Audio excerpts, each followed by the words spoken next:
विष्णु पुराण प्रथम अंश सातवां अध्याय। मरीचि आदि प्रजापति गण, तामसिक सर्ग, स्वयंभु मनु और शत्रुपा तथा उनकी संतान का वर्णन। श्री पाराशर जी बोले, फिर उन प्रजापति के ध्यान करने पर उनके देह स्वरूप भूतों से उत्पन्न हुए शरीर और इंद्रियों के सहित मानस प्रजा उत्पन्न हुई। उस समय मतिमान ब्रह्मा जी के शरीर से ही चेतन जीवों का प्रादुर्भाव हुआ। मैंने पहले जिनका वर्णन किया है, देवताओं से लेकर स्थावर पर्यंत वे सभी त्रिगुणात्मक चर और अचर जीव इसी प्रकार उत्पन्न हुए। जब महाबुद्धिमान प्रजापति की वह प्रजा पुत्र पौत्रादि क्रम से और न बढ़ी, तब उन्होंने भृगु, पुलस्त, पुलह, क्रतु, अंगिरा, मरीचि, दक्ष, अत्रि और वशिष्ठ इन अपने ही सदृश अन्य मानस पुत्रों की सृष्टि की। पुराणों में ये 9 ब्रह्मा माने गए हैं। फिर ख्याति, भूति, संभूति, क्षमा, प्रीति, सन्नति, ऊर्जा, अनसूया तथा प्रसूति इन 9 कन्याओं को उत्पन्न कर इन्हें उन महात्माओं को दिया। ब्रह्मा जी ने तुम इनकी पत्नी हो ऐसा कहकर उन्हीं को सौंप दी। ब्रह्मा जी ने पहले जिन सनंदानंदियों को उत्पन्न किया था, वे निरपेक्ष होने के कारण संतान और संसार आदि में प्रवृत्त नहीं हुए। वे सभी ज्ञान संपन्न, विरक्त और मत्सर आदि दोषों से रहित थे। उनको संसार रचना से उदासीन देख महात्मा ब्रह्मा जी को त्रिलोकी को भस्म कर देने वाला महान क्रोध उत्पन्न हुआ। हे महामुने, उन ब्रह्मा जी के क्रोध के कारण संपूर्ण त्रिलोकी ज्वाला मालाओं से अत्यंत देदीप्यमान हो गई। उस समय उनकी टेढ़ी भ्रुकुटी और क्रोध संतप्त ललाट से दोपहर के सूर्य के समान प्रकाशमान रुद्र की उत्पत्ति हुई। उसका अति प्रचंड शरीर आधा नर और आधा नारी रूप था। तब ब्रह्मा जी अपने शरीर का विभाग कर ऐसा कहकर अंतर्ध्यान हो गए। ऐसा कहे जाने पर उस रुद्र ने अपने शरीरस्थ स्त्री और पुरुष दोनों भाग को अलग अलग कर दिया और फिर पुरुष भाग को 11 भागों में विभक्त किया तथा स्त्री भाग को भी सौम्य, क्रूर, शांत, अशांत और श्याम, गौर आदि कई रूपों में विभक्त कर दिया। तदनंतर हे द्विज, अपने से उत्पन्न अपने ही स्वरूप स्वयंभू को ब्रह्मा जी ने प्रजा पालन के लिए प्रथम मनु बनाया। उन स्वयंभू मनु ने तप के कारण निष्पाप शत्रुपा नाम की स्त्री को अपनी पत्नी रूप से ग्रहण किया। हे धर्मज्ञ, उन स्वयंभू मनु से शत्रुपा देवी ने प्रियव्रत और उत्तानपाद नामक 2 पुत्र तथा उदार रूप और गुणों से संपन्न प्रसूति और आकुति नामक की 2 कन्याएं उत्पन्न की। उनमें से प्रसूति को दक्ष के साथ तथा आकुति को रुचि प्रजापति के साथ विवाह दिया। हे महाभाग, रुचि प्रजापति ने उसे ग्रहण कर लिया। तब उन दंपति के यज्ञ और दक्षिणा ये युगल संतान उत्पन्न हुई। यज्ञ के दक्षिणा से 12 पुत्र हुए, जो स्वयंभू मनमंत्र में याम नाम के देवता कहलाए, तथा दक्ष ने प्रसूति से 24 कन्याएं उत्पन्न की।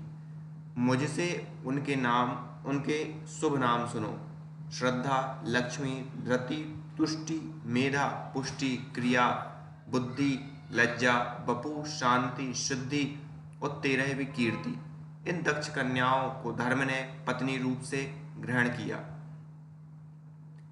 इनसे छोटी शेष 11 कन्याएं ख्याति, सती, संभूति, स्मृति, क्षमा, संतति, अनसूया, ऊर्जा,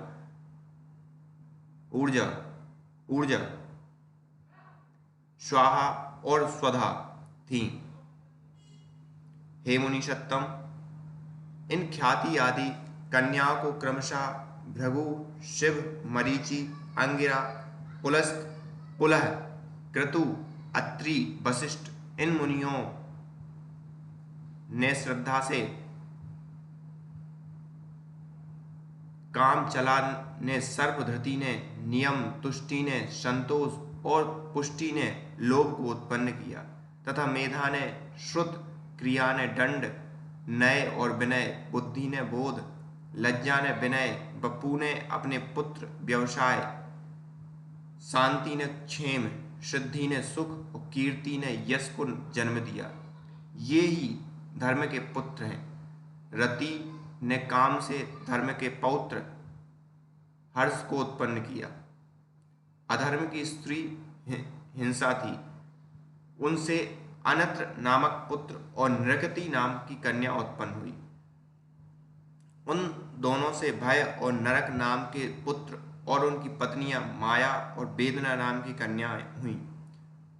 उनमें से माया ने समस्त प्राणियों का संहार करता मृत्यु नामक पुत्र उत्पन्न किया।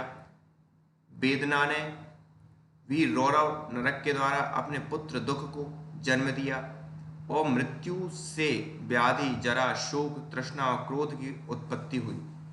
ये सब अधर्म रूप हैं और दुखोत्तर नाम से प्रसिद्ध हैं, क्योंकि इनसे परिणाम में दुख ही प्राप्त होता है। इनके ना कोई स्त्री है और न संतान है। ये सब ऊर्ध्वरेता है। हे मुनि कुमार, हे भगवान विष्णु के बड़े भयंकर रूप हैं और ये ही संसार के नित्य प्रलय के कारण होते हैं। हे महाभाग, दक्ष, मरीचि, अत्रि और भृगु आदि प्रजापति इस जगत के नित्य सर्ग के कारण हैं तथा मनु और मनु के पराक्रमी सन्मार्ग परायण शूरवीर पुत्र राजागण इस संसार की नित्य स्थिति के कारण हैं। श्री मैत्रेय जी बोले, हे ब्राह्मण, आपने जो नित्य स्थिति, नित्य सर्ग और नित्य प्रलय का उल्लेख किया, सुकृपा करके मुझसे इनका स्वरूप वर्णन कीजिए। श्री पराशर जी बोले, जिनकी गति कहीं नहीं रुकती, वे अचिंत्यात्मा सर्वव्यापक भगवान मधुसूदन निरंतर इन मनु आदि रूपों से संसार की उत्पत्ति, स्थिति और नाश करते रहते हैं। हे द्विज, समस्त भूतों का चार प्रकार का प्रलय है: नैमित्तिक, प्राकृतिक और आंत्यतिक और नित्य। उनमें से नैमित्तिक प्रलय ही बाह्य प्रलय है, जिसमें जगतपति ब्रह्मा जी कल्पांत में शयन करते हैं, तथा प्राकृतिक प्रलय में ब्रह्मांड प्रकृति में लीन हो जाता है। ज्ञान के द्वारा योगी का परमात्मा में लीन हो जाना आंत्यतिक प्रलय है। और रात दिन जो भूतों का क्षय होता है वही नित्य प्रलय है। प्रकृति से महत्तत्व आदि क्रम से जो सृष्टि होती है वह प्राकृतिक सृष्टि कहलाती है। और अवान्तर प्रलय के अनंतर जो ब्रह्मा के द्वारा चराचर जगत की उत्पत्ति होती है वह दैनंदिनी सृष्टि कही जाती है। और हे मुनि श्रेष्ठ, जिसमें प्रतिदिन प्राणियों की उत्पत्ति होती रहती है उसे पुराणार्थ में कुशल महानुभावों ने नित्य सृष्टि कहा है। इस प्रकार समस्त शरीर में स्थित भूत भावन भगवान विष्णु जगत की उत्पत्ति, स्थिति और प्रलय करते रहते हैं। हे मैत्रेय, सृष्टि, स्थिति और विनाश की इन वैष्णवी शक्तियों का समस्त शरीर में समान भाव से अहरनिश संचार होता रहता है। हे ब्राह्मण, ये तीनों महती शक्तियाँ त्रिगुणमयी हैं, अतः जो इन तीनों गुणों का अतिक्रमण कर जाता है वह परम पद को ही प्राप्त कर लेता है, फिर जन्म मरणादि के चक्र में नहीं पड़ता। इति श्री विष्णु पुराणे प्रथमांशे सप्तमो अध्याय।